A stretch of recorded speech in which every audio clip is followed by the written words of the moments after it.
সমাজে মহিলাদের পুরুষদের বরাবর বলা হয় না। আমরা নারী, আমরা দুর্বল নই, তবুও আমাদের সমাজে দুর্বল ভেবে সমাজ থেকে বঞ্চিত করে রাখেন। আসলে আপনারা দুর্বল নন, আপনারা আপনাদের দুর্বল বলতে বাধ্য করেন। আপনারা আপনাদের নিজেকে দুর্বল বানিয়ে রেখেছেন।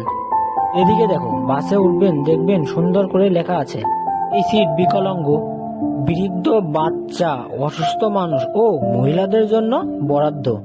এখানে বিকলাঙ্গ বুঝলাম, বাচ্চা বুঝলাম, অসুস্থ মানুষও বুঝলাম, মাঝে মহিলা কথাটি লেখার কি দরকার? আপনারা বলুন, এখানে মহিলাদের কাদের সঙ্গে তুলনা করা হয়েছে?